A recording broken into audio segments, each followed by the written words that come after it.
पुरुषांच्या मानसिक आरोग्याबद्दल बोलायचं झालं तर एक गोष्ट आपण कायम दुर्लक्षित करतो ती म्हणजे त्यांच्या मित्रांमध्ये वेळ घालवणं. खरंच त्यांच्यामध्ये ना एक थेरपी असते बरं का. म्हणजे संध्याकाळी ऑफिसनंतर एखाद्या चौकात किंवा चहाच्या टपरीवर उभं राहून एकमेकांशी हसणं, टोमणं मारणं, शिवाय घालणं हे सगळं फक्त टाइमपास नसतो. ही त्यांच्यासाठी खरंच अनऑफिशियल थेरपी असते. कुणीतरी चिडलेला असतो, कुणीतरी तणावात, पण त्या एका तासात त्याचं मन हलकं होतं. कोणी सांगत नाही let's talk about your feeling, पण हे ए भावा तुझा तो बॉस अजून येडाच आहे का एवढं विचारून हसून हसून त्यांचे टेन्शन्स कमी करतात.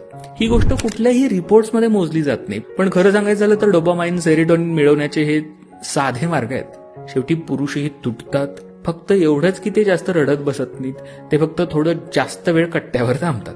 तर मैत्रीतले कट्टे, टपऱ्या, ते विनोद ही त्यांची मेंटल सपोर्ट सिस्टम असते, जे कधी विजिबल मेंटल हेल्थ म्हणून दाखवलं जात नाही, पण जे त्यांना खूप मोठ्या संकटापासून वाचवतं. म्हणून पुढच्या वेळी असा कोणी संध्याकाळी टपरीवर जातोय म्हणाला तर त्याला फक्त टाइमपास नका समजू, कदाचित तिथेच त्याचं मन रिलॅक्स होतंय. पटापट तुमच्या त्या कट्ट्यावरच्या मित्राला ही रील शेअर करायला विसरू नका.